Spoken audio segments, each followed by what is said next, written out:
Welcome back, everybody. Thanks again for coming. This is panel number 2, titled Strategies in Forest Health Management. We'll have 2 different presenters here today. They're going to go separately. They both have wonderful things prepared for you today. We have a Professor Jameson Colburn and Professor Kari Norgaard. First is Professor Jameson Colburn from Penn State Law. He's a professor of environmental law and policy.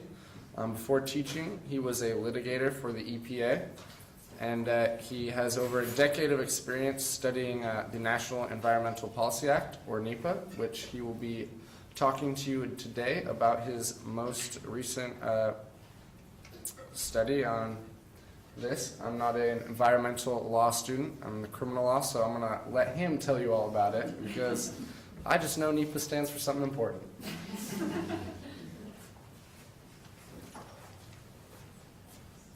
Well, thank you very much for the distinguished introduction, especially. Thank you to the Journal and to the Dean and everybody here for the invitation. It's kind of fitting that the litigator goes after the collaborators. And so one of the things that my piece is built around is actually some litigation strategy. So as I like to tell people, I'm a recovering lawyer. And today's talk grows out of some research that I've done on NEPA, the National Environmental Policy Act, for many years, going back now about 10 years. And sort of rooting interest in wildfire on public lands, which goes back almost as far. And the intersection for those two, I think, right now, is trying to use this old statute to fix a very broken political system. So when I talk about retreat alternatives, it's meant as a generic type of alternative within an alternatives analysis under NEPA that involves us pulling back and reflecting on what we're doing because current trajectories just aren't working. There's been a great deal, I think, table setting that's gone on, scaffolding building about wildfire on public lands, on private lands. And so the substance of my talk is quite a bit more specific. What I would mention is a long period of time, probably the better part of 20 years, where the land managers were simply unable to agree on even top-level national policies for wildfire. They finally got to at least a stated objective of reintroducing wildfire after almost a century of excluding it from the public lands. But the stated policy, of course, as we've all heard throughout the day's talks, really doesn't match events on the ground, where fire is still, to a great extent, excluded. Something like 98% of all the fires on public lands today are still extinguished as fast as they possibly can. And interestingly enough, all of the data that you see that describes how fires are consuming the budgets of public land managing agencies like the Forest Service come from that 2% of fires, which is really driving the policy dysfunction that I talk about in setup to my NEPA claim. And that is that while the Forest Service and the BLM, other multiple use agencies, are striving, or at least suggesting that they want to bring fire back onto the public lands, allowing those fires to burn to a point where they threaten structures and communities is simply too big a Damocles sword. And so they work mightily to try to put out every fire that has any chance of threatening communities. Most recently, in 2014, as a result of some prompts by Congress, the land managers, the multiple use agencies, other parts of the Department of Interior, put together what they call a cohesive national strategy. And this is the first one of these. This is an iterative document. This is the first one of these that's really come out with determinate management items and plans. But it presents what I think are a series of sort of organizational boundaries where there's a lot of friction that arises because there are different organizations at work, and that's in the left top there, and trade-offs. There just aren't a lot of win-win options with wildfire and the public lands, whether it's backcountry public lands or wildland-urban interface. There aren't a lot of win-win options. There are a lot of trade-offs. Whether it's about long versus short-term, state versus federal budgets, or what I call interlocal competition, where one community is doing what it's doing to the detriment of another, either with fire exclusion or prepping for fire as only one part of the equation. Most of these issues that we've been talking about are so many trade-offs, and they end up being traded off in some very unhealthy, uncollaborative, litigious environments. This is the cohesive national strategies picture of the kind of risk that we face with wildfire. They say relative risk of fires of concern. Of course, you go from low to moderate to high. This is a map that's certainly not surprising to anybody who lives in the West. But it does emphasize some of what's been said already, and that is that the fires of concern are burning where there is both wildland vegetation and people, basically. Now, one of the things that came out of this cohesive national strategy is a vision statement right at the top there. And they break this out by vision statement, then by goals, and then by challenges. And their vision statement is a little comical if you think about it. Safely and effectively extinguish fire when needed, semicolon. Use fire where allowable, semicolon. Manage our natural resources, semicolon. And as a nation live with fire. Now all of this sounds terrific until you make it a little bit more spatially explicit about which one of these priorities is going where. And that's really where the challenges come in, because quite frankly, I think this problem bears a lot of structural similarities to flooding.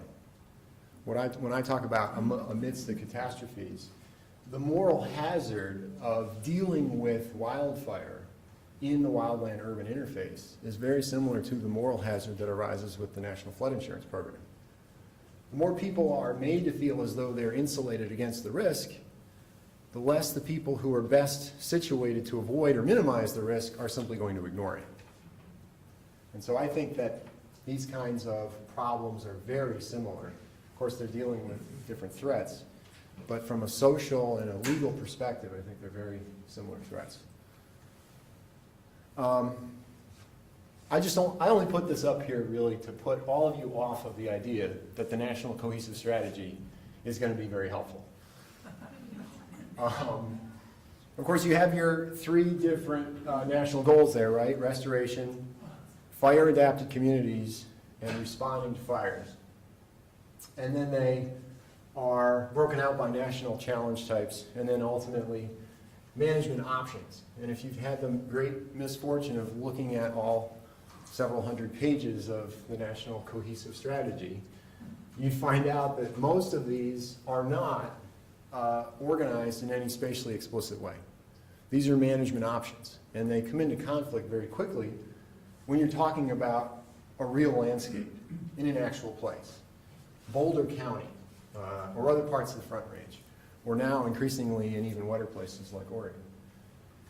There are management options, but as such, they really just spur discussion, debate, litigation, hopefully eventually problem solving. And so in my piece, what I try to do is simplify things down. I'll talk a little bit about NEPA in just a second, but it's an action-oriented statute. It's about the actions that federal agencies take. The Forest Service, for example, has to take determinate actions pursuant to its authority. And so what I think about when I see something like the Cohesive National Strategy and management options are three boxes. Managing fuels, managing structures, and optimizing budgets and personnel and all the other resources that go into suppression. And that optimization is ongoing. This is a lot of very smart people with all the right intentions, but figuring out where to put resources so that they do the greatest good instead of spending the most money is an increasingly difficult problem to solve. Each one of these buckets, though, is a type of action, is a type of agency action. If you look at this stuff long enough, you see these types of agency actions across the land management agencies, whether they're DOI, Department of Interior based, or they're the Forest Service or others. And just to give you a feel of what we mean when we say fuel management, Generally breaks down between backcountry areas, wildland areas, and wildland-urban interface areas. It can involve everything from a controlled or prescribed burn to physical mastication, going out, grinding things up, and like making woody biomass and removing it from the forest. And clear cuts, which quite frankly is one way to manage fuel. It's not the way that a lot of local communities think about managing fuels, but it is certainly one way to manage fuels. And what I have up here between these two ends of the continuum here, life expectancy and distrust, is some of what is complicating fuel management today. So every fuel management treatment that you introduce to an environment actually has some sort of finite life expectancy, because fuels literally do grow on trees. And so the only good that a fuel treatment action can do, and these are often very expensive or risky in the case of a prescribed burn, is going to come within the finite period of time that that treatment option, life expectancy, was good. And it turns out that people that have looked at this empirically have learned that it is extremely unlikely that an area treated in any way will then have a fire occurrence within the expected lifespan of that treatment. Something like 6% of the time, which from a budgeting standpoint is worrisome. Because the more these treatments cost and the less effective they are, the more of a treadmill communities that think they're investing in fire preparedness are going to be on. And then the last thing I think is just pervasive for public lands management generally, and that is distrust. Certainly in the case of thinning, whether it's small woody biomass based or it's commercial timbering, when multiple use agencies like the BLM or the Forest Service have commercial partners, distrust among environmental nonprofits, tribes, local communities, and the like tends to be very high, and that complicates all of this all the more. When we say structure management, of course, you could think about it in terms of defensible space, which is what a lot of foresters and firefighters think about it. But of course, I think fire-wise communities and fire wisdom is another way of saying moral hazard. When you focus a community's efforts, and by community I mean whether it's federal, state, local staff, or volunteers, on creating quote-unquote fire resistance or ignition resistant zones, you create a lot of unanticipated problems. We've now been doing this long enough to know what some of those problems are. The Forest Service has a whole research unit devoted to minimizing risk in the quote-unquote home ignition zone. And I think that that is, to some extent, a confession of helplessness. Because of how fast the wildland-urban interface has grown, the Forest Service just has given up, frankly, on trying to exclude homes from the ignition zone, and rather has tried to armor the homes that are there by preaching to people that they need fire-resistant roofs and to remove vegetation and propane tanks and everything else. If you're a first responder, however, and you have to go up some canyon road to respond to a fire, and you believe that there are homes up there that have done something to protect themselves, you have no idea what you're going to find because conditions are so dynamic. It's an address-specific thing, this idea of a home ignition zone that's been treated, which then brings or pulls first responders into a lot of different areas, basically having to do their own intel work on the ground in the middle of an emergency to decide what the home ignition zone looks like address by address. And that further spreads their resources out in a way that's too challenging for most of them. Of course, evacuations are the other piece of this puzzle. People often build in fire-prone areas because they're sure that they can evacuate. But as a lot of the fires have shown over the last 10 years, evacuations are extremely costly, they're erratic, and they're dangerous. People oftentimes die in the evacuations. And then lastly, what I would say about suppression optimization. would echo what Professor Burton was talking about this morning. There's a book that I recommend to everybody who's interested in this topic. Professor Burton's colleague, actually, at CU Boulder, who's a journalism professor there, runs the Center for Environmental Journalism, dug into the Hotshot Crew phenomenon generally after the Yarnell disaster, after the Granite Mountain Hotshots all died in that fire, and found out just exactly how many wildland firefighters are just in terrible shape today. What kind of living conditions they're in, and how stressed out and overtaxed they've become. And so I think, when you look at something like the cohesive national strategy, what they're confronting is a real erosion of their ability to fight fires. It's obvious in their analyses. They talk about the fact not just that their budgets are stressed, but that they don't have people coming back to them fire season after fire season that they used to count on because of how difficult this job has become, and also how risky this job has become. Fatality rates have been rising every fire season since 2012. And those are not the kind of jobs that most people want to fill. So all of this brings me to NEPA. So if Nixon could have had a tweet storm every time he cited something, his signing statement, I'm sure, would have been a tweet storm. And he didn't do this, he didn't like have this grin on his face and show his comedic signature, right? But this is a very old environmental law. It's one of our most heavily litigated it's the most heavily litigated environmental law. And it becomes a very caricatured environmental law in that people think of it as a process predicament if you're at the Forest Service, or as leverage if you're an environmental nonprofit. But at its core, it's really simple. It asks federal agencies, before they take an action that might have a significant impact on the human environment, to look before you leap. And so it declares a national policy, and I put it up here to look at. Not much of this ever plays an active role in court opinions construing NEPA. It obviously references some very, I guess I would say, good feelings about the environment and about harmony and about welfare maximization. But when you get down to brass tacks, what NEPA is really about is documents that collect alternative options in resolving a policy controversy, that look at the possible or projected environmental impacts of those alternatives and inform the decision makers as well as the public about the choice that that agency's about to make. And as I said a second ago, the paper is really about retreat alternatives.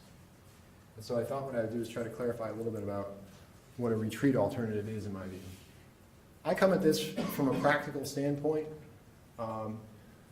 As I said, I think we're at a point with wildfire and wildfire fighting where the dominant constituencies that are living with it, and by that I think of first responders, and I think of communities out in the wildland-urban interface, and I think of a lot of agency personnel, line managers on down.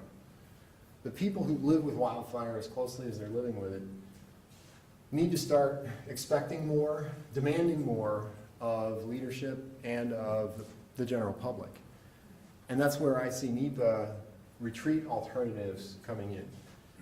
It's a relatively small wedge, but it can be a powerful wedge to force into the conversation, into the public analysis of some of these choices, options that would otherwise be so unpopular as really not to be taken seriously. And I define my retreat alternatives by examining fire suppression and exclusion, policies that have to do with fire suppression or exclusion, and policies that have to do with expansion of the wildland-urban interface. Again, I think this is a very practical piece. My expertise is with NEPA case law, NEPA guidance, and other documents that explain the statute. So I focus on 3 exemplars of retreat alternatives. The first exemplar that I use, again, concentrated heavily in the West, but throughout the United States, would be the use of aircraft in fighting wildland fire, and if not necessarily the use of all aircraft, then the use of aircraft with retardant drops. And I examined this kind of alternative in wildland fire management. And I do so in the 3 jurisdictions that are most important to these questions, which would be the 9th Circuit Court of Appeals, the 10th Circuit Court of Appeals, and the DC Circuit. It's, you know, no secret that virtually all of the territory where the fires of most concern are in the 9th and the 10th Circuit. The DC Circuit's there to some extent as well. The other exemplar that I examine is road decommissioning in all of its stripes. You know, Americans hate the word retreat. Law faculty hate the word retreat, right? In particular. It's got bad connotations, but road decommissioning might be even more unpopular with Americans than retreat conceptually is. We don't often think about roads having been built that are going to be torn out, or that should be torn out. And I think road decommissioning is one of the big, mostly unpopular, but important alternatives to be considered in a lot of NEPA contexts. So I take that through 9th Circuit, 10th Circuit, and DC Circuit doctrines on alternatives analysis as well. And then the third thing that I look at are initial attacks on fires in all cases. So the idea of simply more space, more area, more agencies letting fires burn instead of constantly putting them out. And because I wanted to save time, I think that's where I'll end and see if there are any questions. What was the name of the book that you showed? Oh, sorry. It's by Michael Kotis. It's called Mega Fire. Yeah.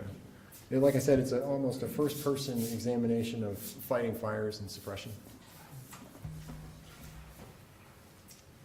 Jimmy, you're saying, are you advocating more use of air attacks on fires? Is that what you were saying? It's an excellent question. No, first response is no.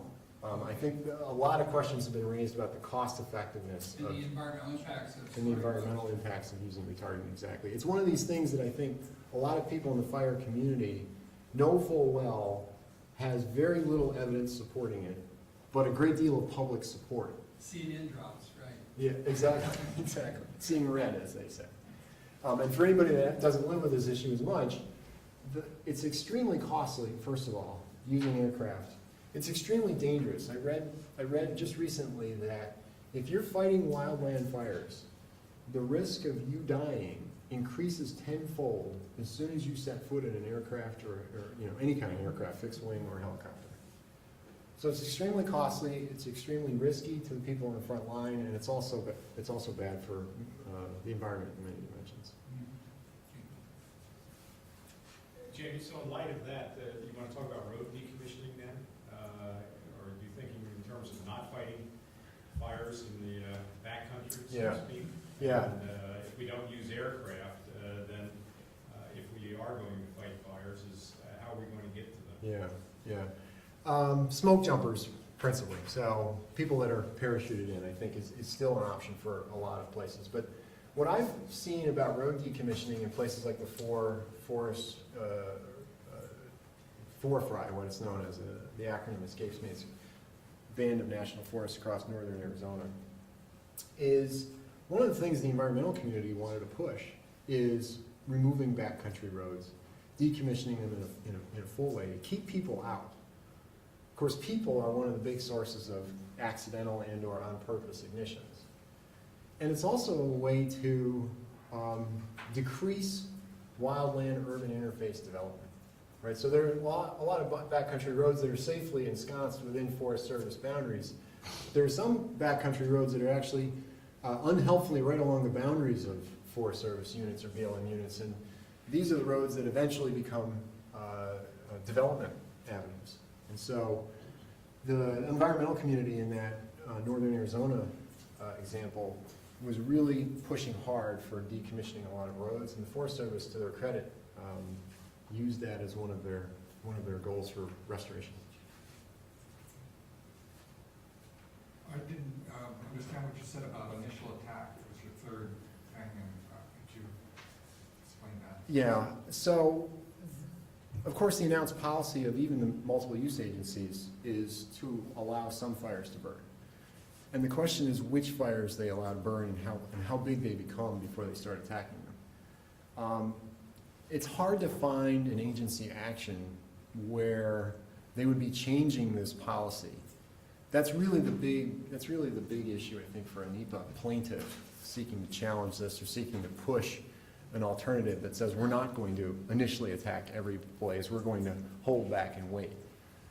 And I use this in contrast to the other things which are constantly popping up, like road conditioning and road maintenance is constantly popping up, aircraft usage constantly popping up. But the Forest Service and BLM in particular have an announced policy of allowing backcountry fires to burn, and yet 98% of all of these fires are put out almost immediately.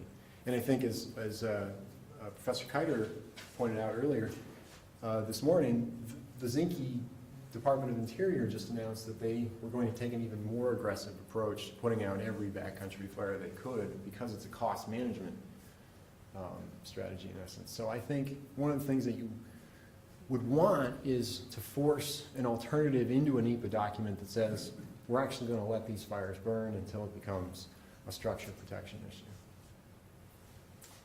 Thank you. Could you just say a few words in general about under what circumstances how does NEPA play out with fires? Because from the context that I'm familiar with, is that the fires are happening and there is sort of no NEPA. Right.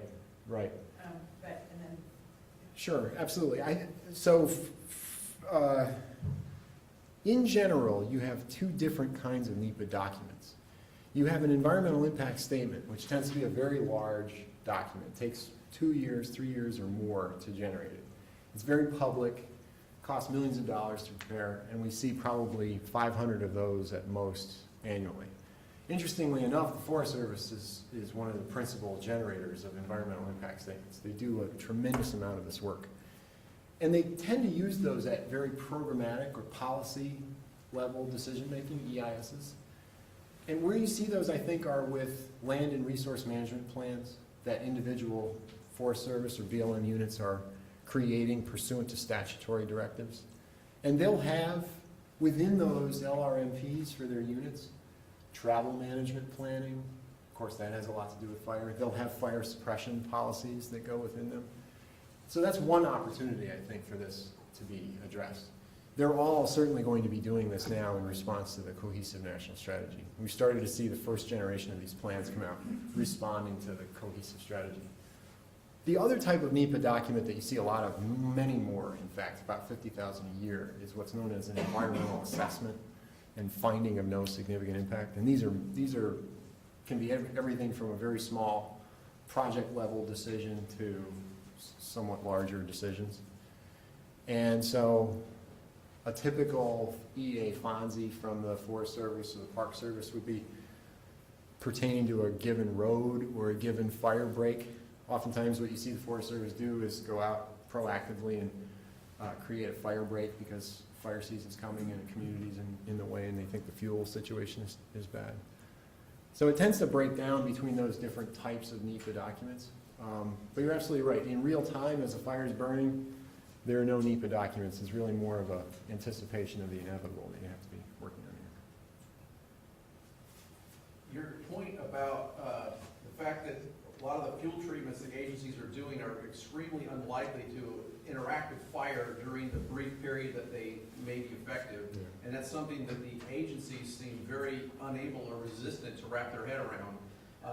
I'm still reviewing lots of NEPA documents where they say, we're going to reduce fuels in order to protect spotted owl habitat from burning, or even protect carbon from being released to the atmosphere. Right. But when you apply this uncertainty about whether that project is going to interact with fire, right, there's no benefit to spotted owls, and there's no benefit to carbon storage. Right. If you're a spotted owl, you'd much rather deal with the unlikely event of fire alone, right, rather than the combined effect of logging, yeah, plus fire, because you're really not going to modify fire very much with your fuel reduction. Right. I think that's a great point. I think that's that's one of the things that got me thinking about this. Is quite frankly the Forest Service's problem with fuels treatment. After the Healthy Forest Restoration Act, the Forest Service, because they're in such a stressed position budgetarily, politically, and the like, has been pushing towards fuels treatment in a way that, you know, lacks a real evidentiary basis. There's even a case that deals with this issue. I think it was the Five Buttes project on the Deschutes National Forest, and the majority went along with the Forest Service and ignored this whole probabilistic thing, but there was a dissent. Right. That clearly got it Right. and understood the issue, but. It's a great point. It's a great point. I mean, one of the things that you're stuck with when you get to federal court litigation, when you get to the stage of litigating and you're before the federal court reviewing the agency's decision, the agency is free to choose its own experts. And so what I hope a lot of tribes and environmental nonprofits and others are doing is working to build the record before you get to the litigation stage. Because if that information that there's no proof gets into the administrative record, then the agency at least has to explain it when they're in federal court. Sometimes that requires a lot of thinking ahead of time. Yeah, I know this is a little bit more conceptual, but you raise an interesting corollary with flooding. And I think you're right that we do, the enticement that we give to people who live in these dangerous areas is similar between the two. But I'm curious about, in Houston right now after Hurricane Harvey, and you've seen this in other contexts, there was a reservoir in Houston that they did some purposeful releases from because the walls were weakening. Right. They were going to have to, if the walls broke, it's going to flood so many homes. So they purposely chose to open the reservoir and flooded a bunch of homes that would not have flooded but were released. Right. And so they're bringing a takings claim and this and the other. We've got the Arkansas Fish and Game case about that. But my sense is that the dynamics at play there are not that dissimilar from fire in the sense that, if they had not done the release, the people who flooded wherever the levee broke would have brought a takings claim. Yeah. You're either not protecting my property, so you're taking it, or you're protecting my property, and so somebody else is going to bring a taking. Yeah. And so do you see that same dynamic play out in the fire context as far as hitting the responsibility for these actions? Is it because people kind of understand fire better than they do water, or they expect the fire risk more than they do water risk or something? I think that's an excellent question. I don't know the answer. In my travels, I've seen people, frontline people, put in exactly that position. They really have to decide, we only have so many type 1 incident commanders, we only have this much capacity within the town below, where are we gonna put our last stand? And the interesting thing with fire is, I think it's more common than it is with floods, certainly with floods of that scale, but it doesn't get anywhere near as much attention. That move during Hurricane Harvey got a lot of national attention.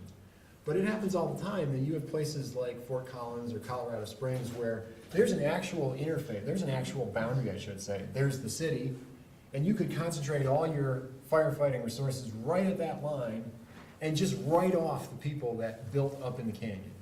But they don't do that. And then the fire comes right down and goes right into the city as a result.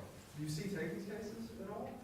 I think the immunity is pretty rock solid at this point. Yeah, it's just interesting because I think we should write a paper on this, but I think that there's some notion that people can have more control over water than they do fire. Right.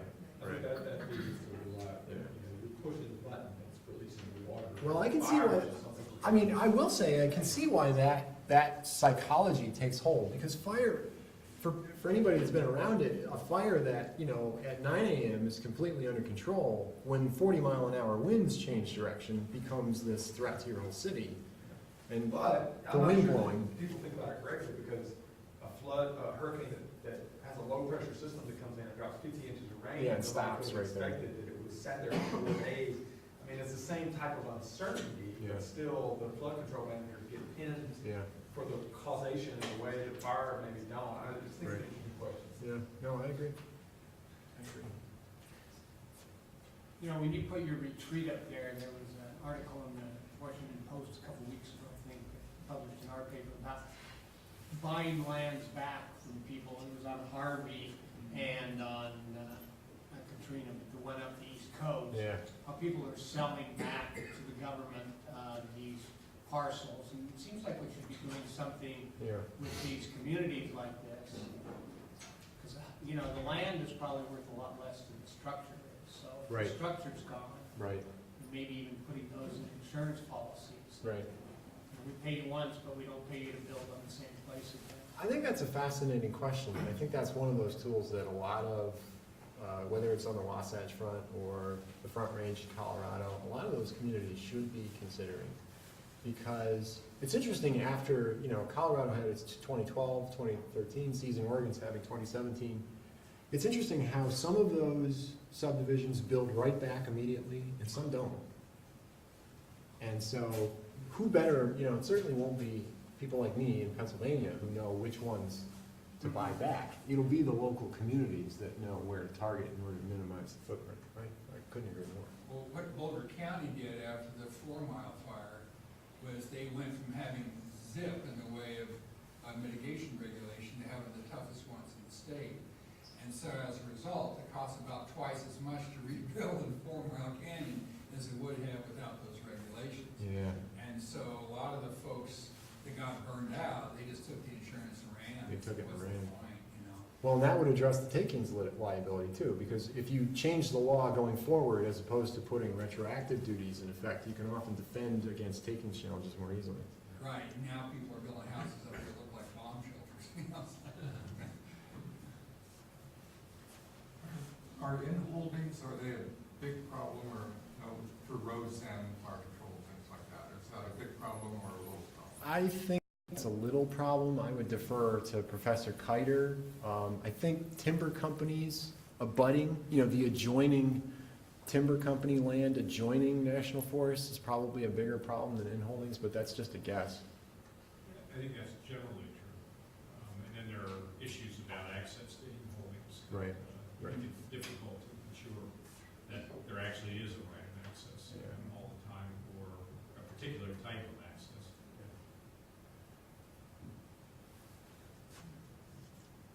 Well, thank you, everybody. This has been terrific. Appreciate it.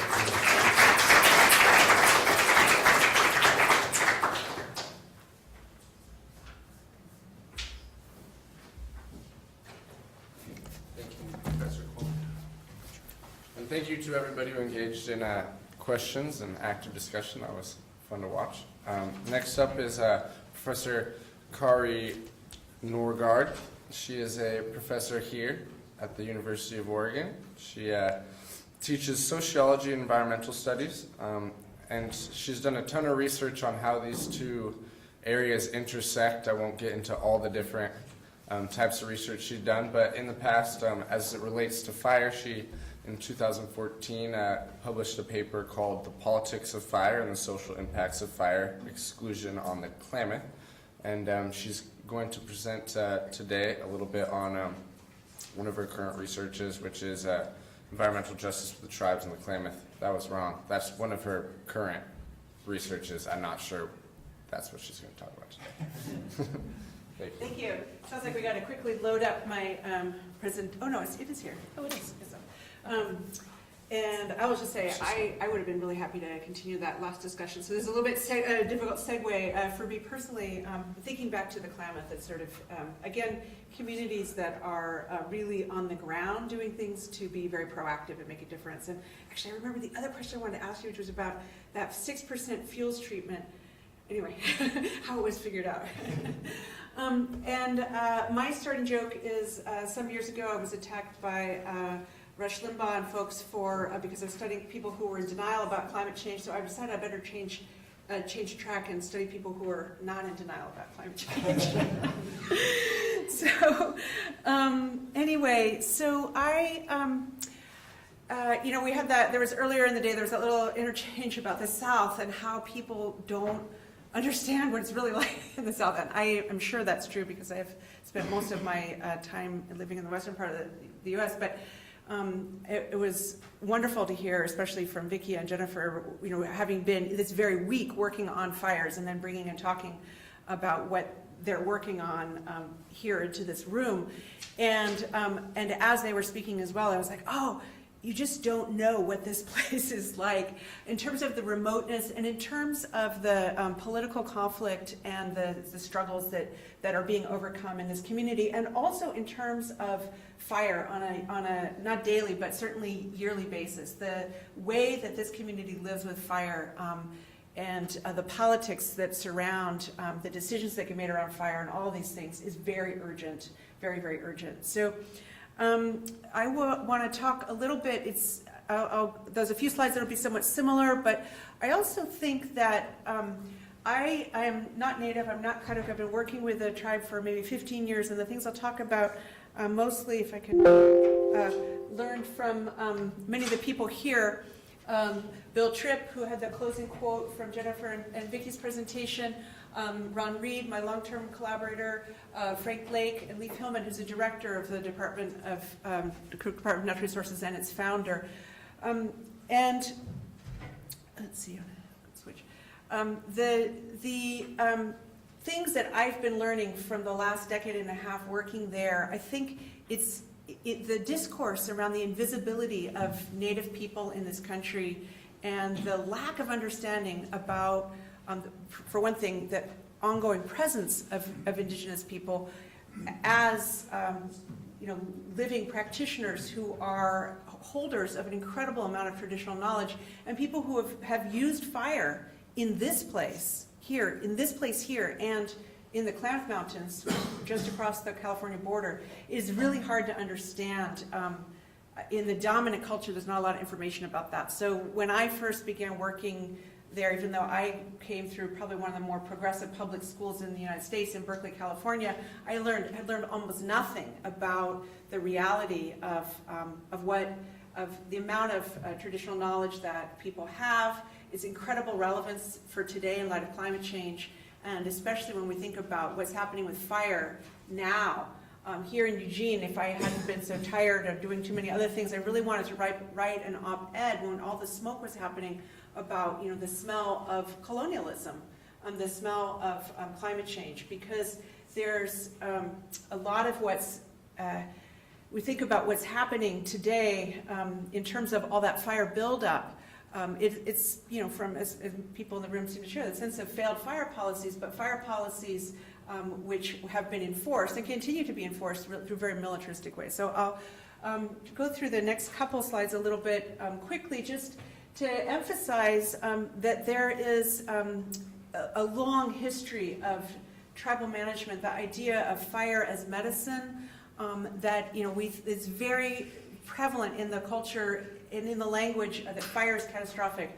But fire is a natural process, it is inevitable, and it is very much a ways, if you want to care for the land at a large landscape level, it's one of the most important techniques. And so I think it's critical in this moment, and we think about fire, and as our communities face more fire, that we understand there's actually a lot of resource, there's a lot of knowledge about what can be done.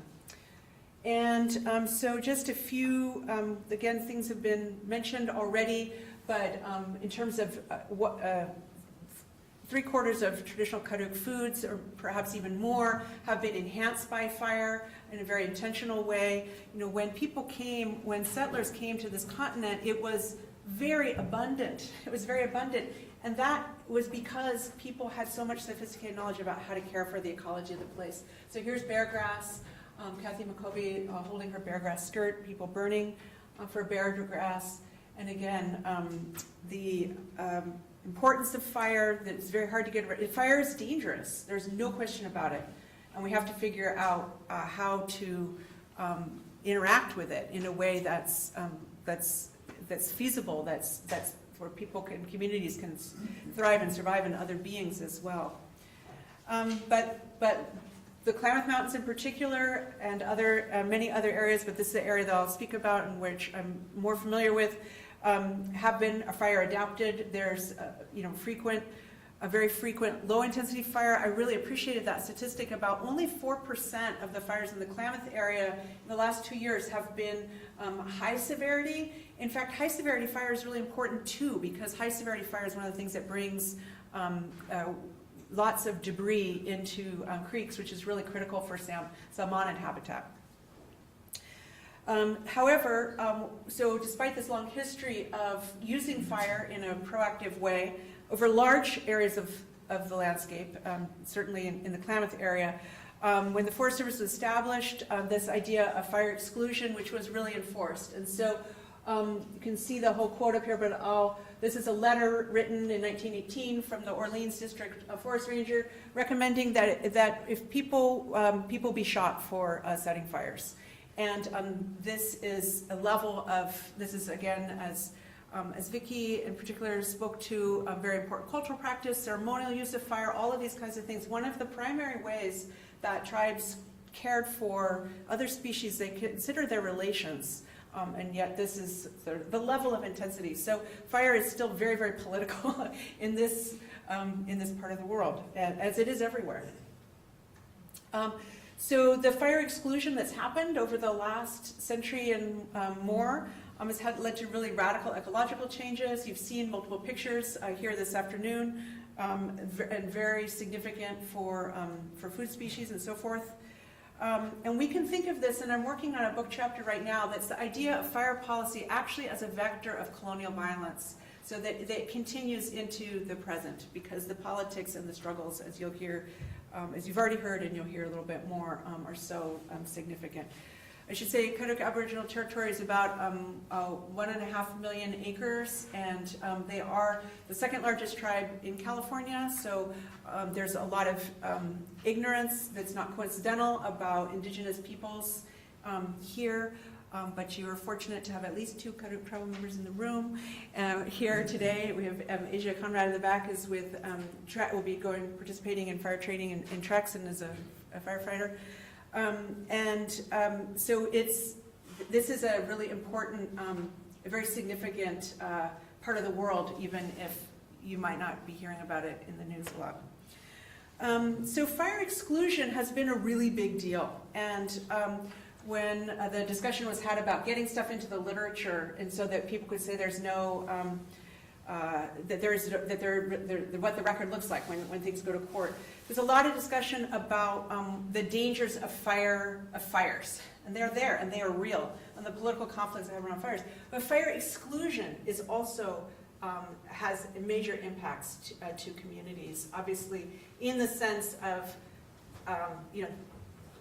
should the Forest Service be held accountable for fire exclusion in terms of the kind of catastrophic fires that happen now? That conversation doesn't really happen, but certainly from a tribal perspective, there's a sense that there are real harms that have happened. And I want to take a second to share a quote from my colleague Ron Reed about the relationships between fire exclusion, political sovereignty. The Kari are a federally recognized tribe, although California treaties were never ratified. And so the Forest Service is seen, the Crew never ceded that territory. Instead, the Forest Service just became part of public lands, but whether that's actually, the title's actually been extinguished there, I'm not sure that there's agreement on that. And certainly the tribe feels that their jurisdiction is not upheld in all of these different conflicting landscapes. So, but the ways that political sovereignty, mental health, and spiritual health and landscape health are all interconnected. So this is in Ron's words. Ron is a cultural biologist. He's a traditional dip net fisherman. Without fire, the landscape changes dramatically, and in that process, the traditional foods we need for a sustainable lifestyle become unavailable after a certain point. So what does that do to the tribal community? The reason we're going back to the landscape is no longer there. We don't go back to the places we're used and accustomed to. Part of our lifestyle is curtailed. So you have health consequences. Your mental aspect of life is severed from the spiritual relationship with the earth, with the great creator. So we're not getting the nutrition that we need, we're not getting the exercise that we need, and we're not replenishing the spiritual balance that creates harmony and diversity throughout the landscape. So thinking about fire exclusion having this whole interconnected set of impacts. Just a few examples of some of the foods that become unavailable. When he's talking about foods becoming unavailable, this is an area where it is a 2-hour drive to the nearest stoplight, where people do not necessarily have money for gas, much less to get to a grocery store, and necessarily to be driving there to do it. And so subsistence hunting and fishing is a real thing. Back in 2005, we did a survey looking at changes in how much subsistence food people have access to.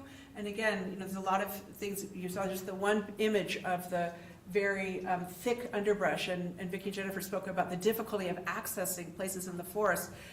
There's a lot of discussion in food studies about the idea of food deserts, places in urban areas where, you know, the only place you can go to get food is a liquor store, and so there's not really food there, and it's a food desert. This is the equivalent of making what is one of the most abundant landscapes in the area into a food desert, and it has real impacts. We've also done work at what is the change when people no longer have access to the traditional foods that they have, that there's major health consequences, and this is real things. So there's a little bit to talk about just about the social impacts of fire exclusion, just so you understand that this is a real thing in other communities as well, in rural communities that are not tribal, where people are trying to get access to foods. But so weaving in climate change, in this part of the state, as was already discussed, Professor Hudson spoke about a fair amount about climate and the interaction with fire that other people have as well. Amongst the impacts of climate change is increased frequency of high severity fires.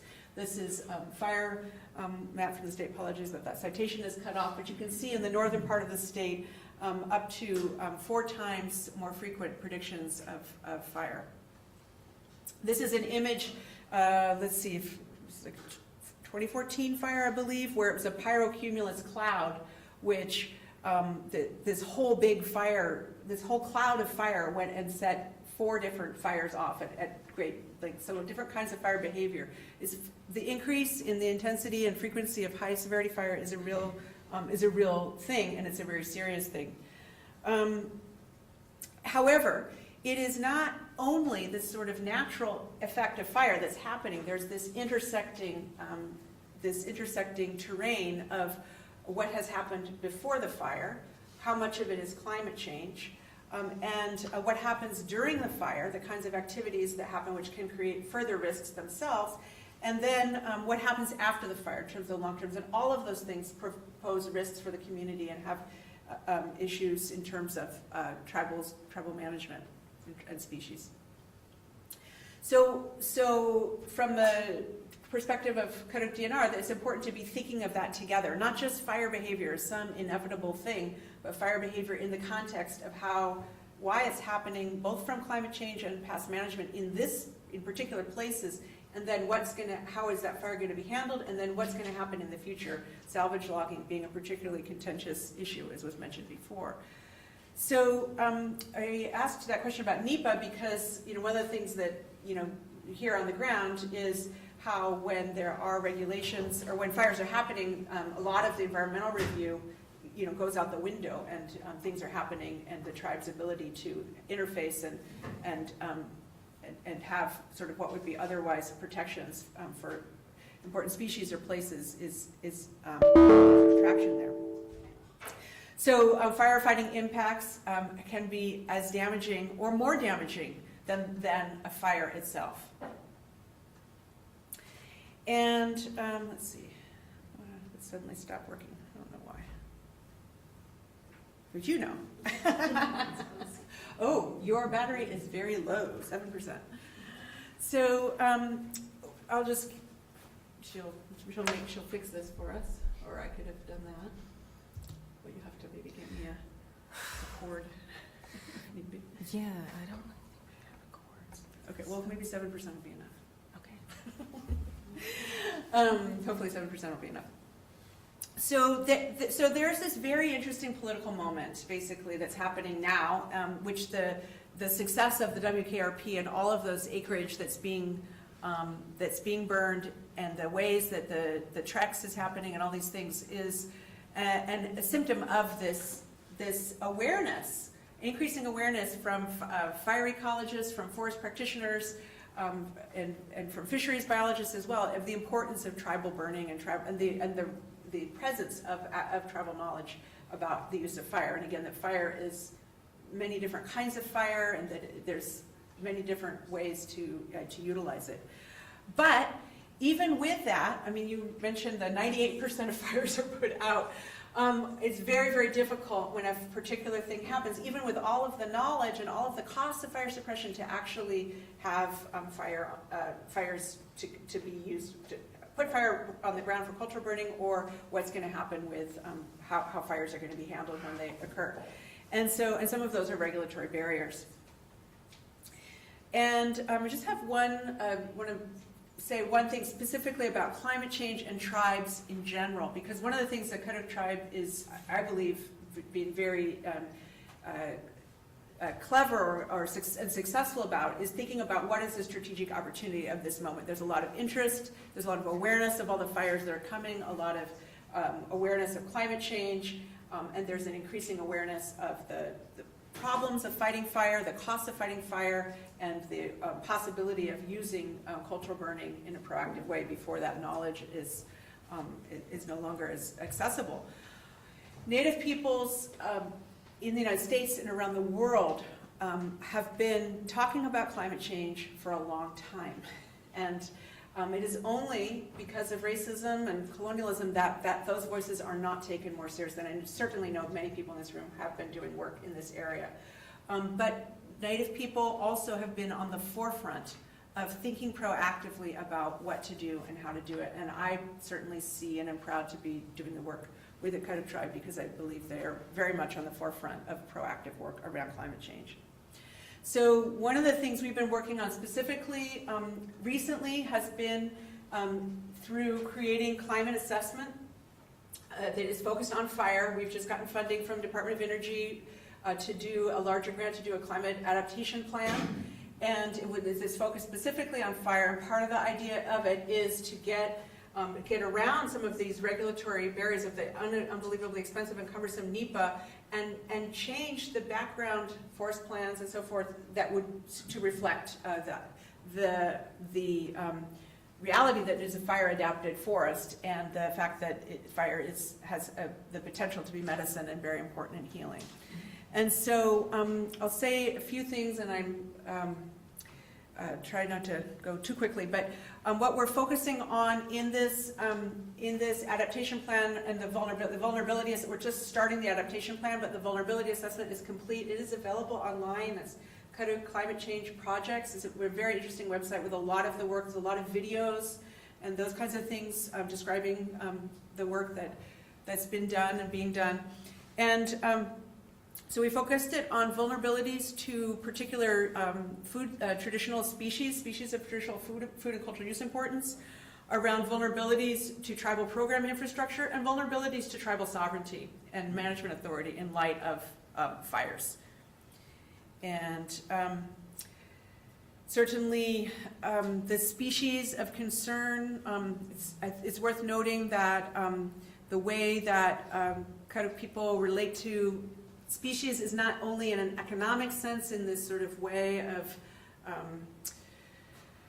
the monetary value or whether they can be commercially sold, but that that species have much more importance in that, much more sense of cultural importance, spiritual importance, kinship, responsibilities to species. We emphasized a number of species. I forget how many we gave breakout importance to, but quite a few. But those species were chosen also were somewhat different than, say, what non-native people living in the same area might have chosen. Whoa, that was that.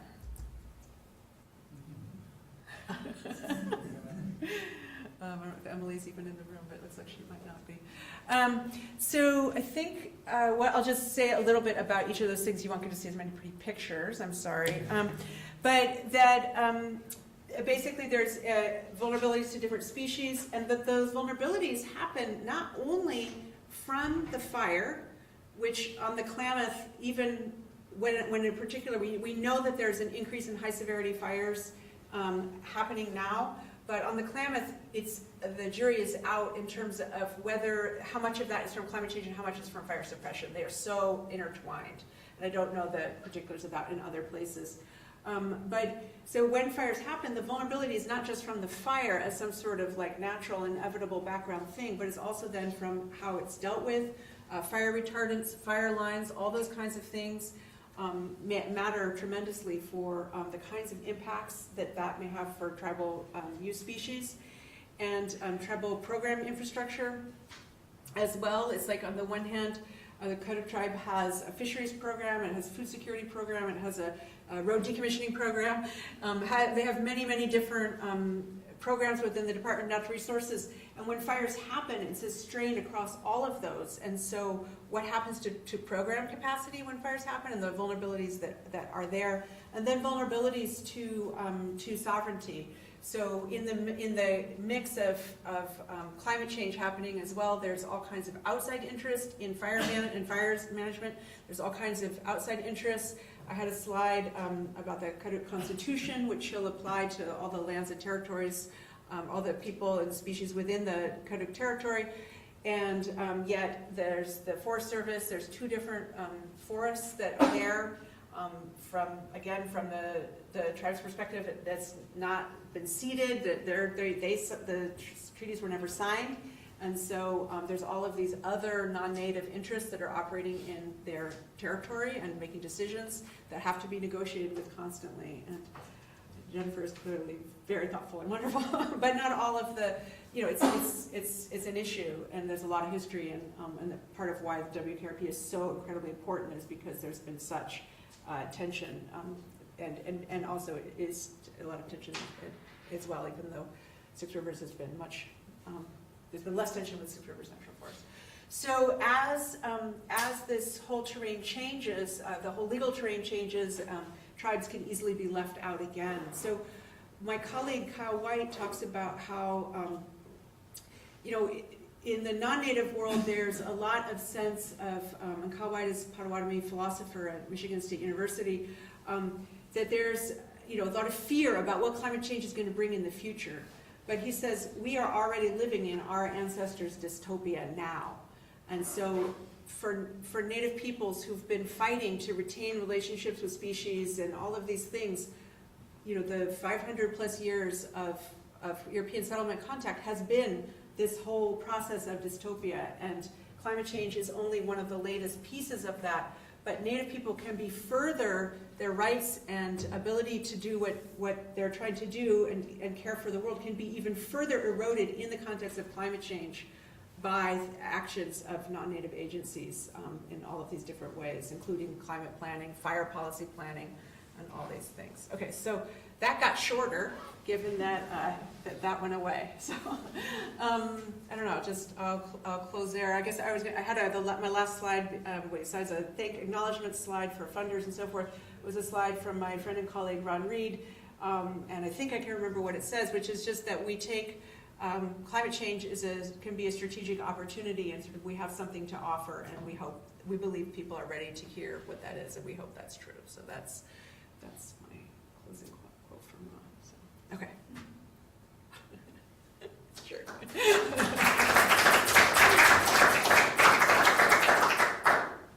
Question? Sure, please. So do you know of any tribes in America or Canada who have attempted to take back their aboriginal lands to make them into the equivalent of wilderness areas in the United States, at least having the same no firefighting restrictions on those aboriginal lands?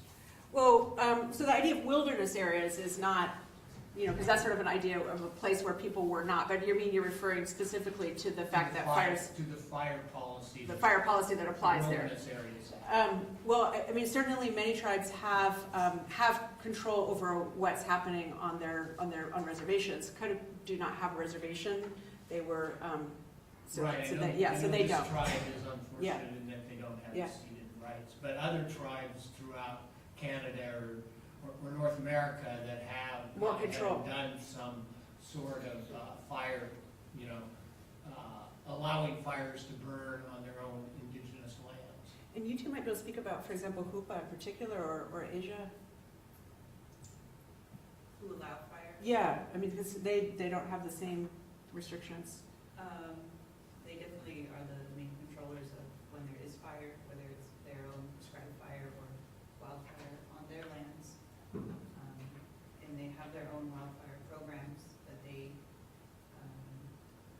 will either work with wildfire or do their own prescribed fire programs through. But as far as restrictions, with all lands, I mean, there's restrictions in,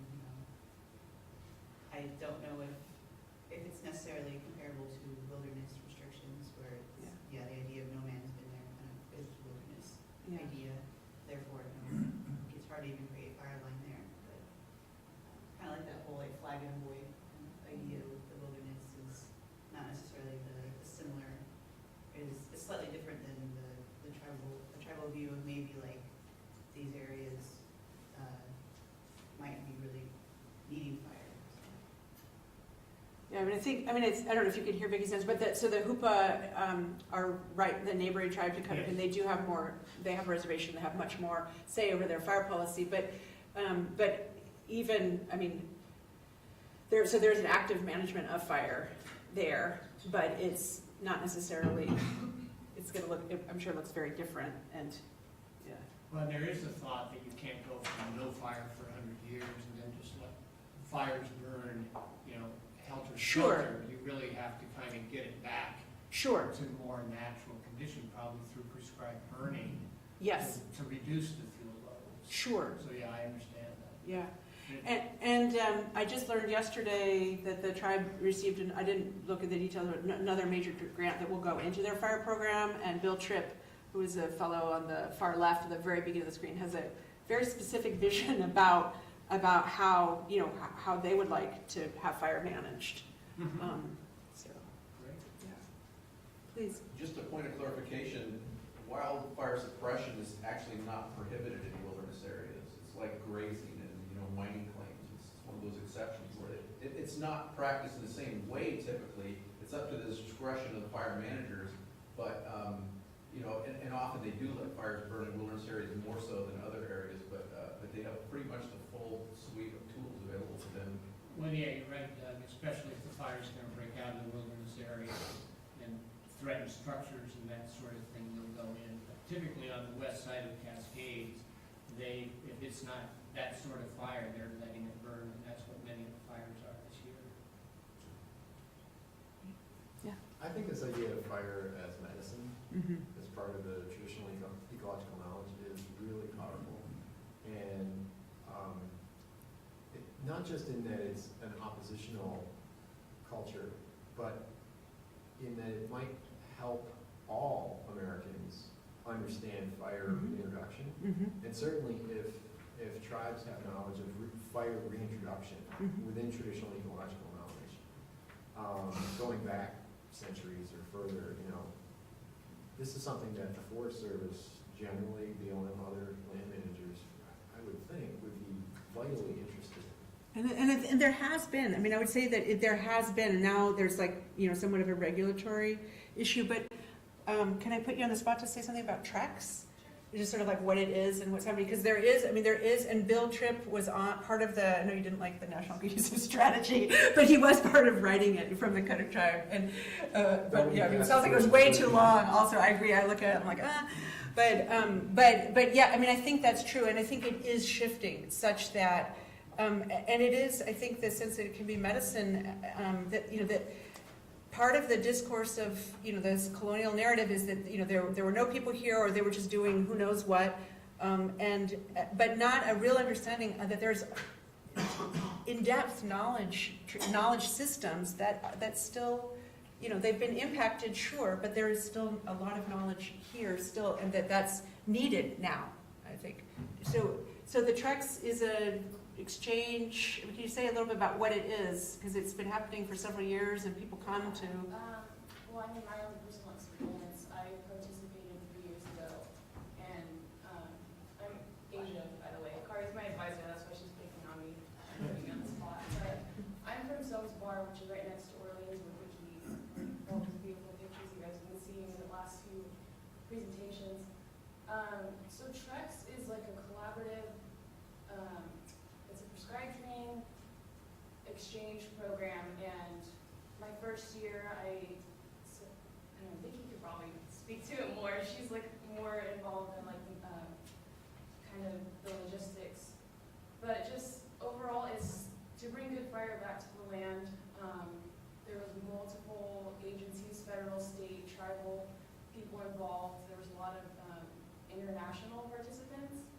And basically, it was just to bring together all these diverse fire practitioners and researchers and students from all over the world, and just kind of really,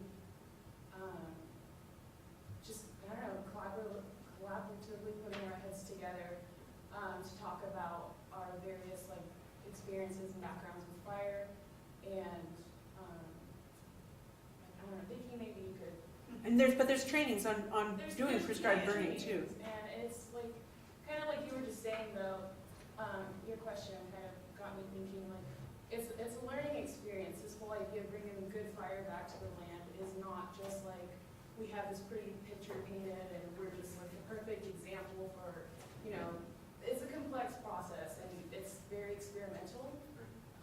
So there's a lot of like even doubts within the community itself. Like there's still people locally that are kind of opposed to this, or like, you know, it's been so long since we've done this, like who knows what can happen.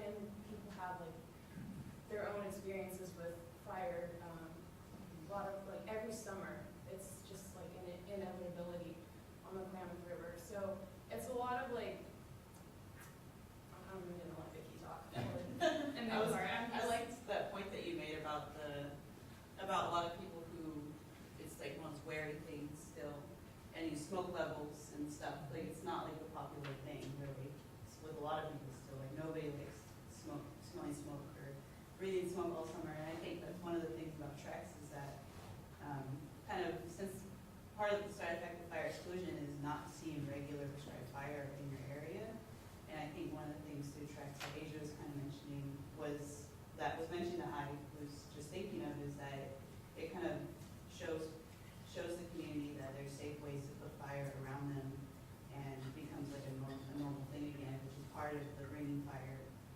back, and good fire and prescribed fire is that's going to be part of the transition is getting people to feel comfortable and okay with it again too. People who don't necessarily work with it every day or talk about it a lot, like a lot of people in this room who, and then with the training exchange part, that people like Bill and stuff that I really, that talk about it, building up this workforce of a lot of local people who have that knowledge and who are trained, like Asia, I did treks, I didn't have a lot of knowledge about it, but definitely you learn a lot doing it, about having that local workforce of people who can do it, and we're gonna hopefully do the work for ourselves. Have the tribal community, have the local public, like you were saying, like the workforce that's at DNR, have this workforce of people who will know how to do the work themselves and have the prescribed fire, the incident management teams be in-house, like have our teams be from the river and we'll be doing that work ourselves. So it's one of the goals of having the training exchange there in the long term, knowing that if this is the way we're going to go with bringing fire back, we're going to need to know, have like a large group of people that want to do that and know how, and have a community that feels comfortable again. So I think it kind of fits into that in a lot of ways. And building those collaborative partnerships in a large scale, and like you were saying, like internationally, like statewide, like all over the country, like having those partnerships, because fire does bring people together. When you're on a fire, you're with people from all over, really. Yeah. So yeah, like working with international people is like, whoa, Spain? Like, okay. Like, yeah, so I think treks is good good in that way. So, and there's probably a lot more too, but hard to explain. Thank you so much. I think we're out of time for this panel, but thank you so much to both of our speakers, Professor Norgaard, Professor Colburn. Thank you so much.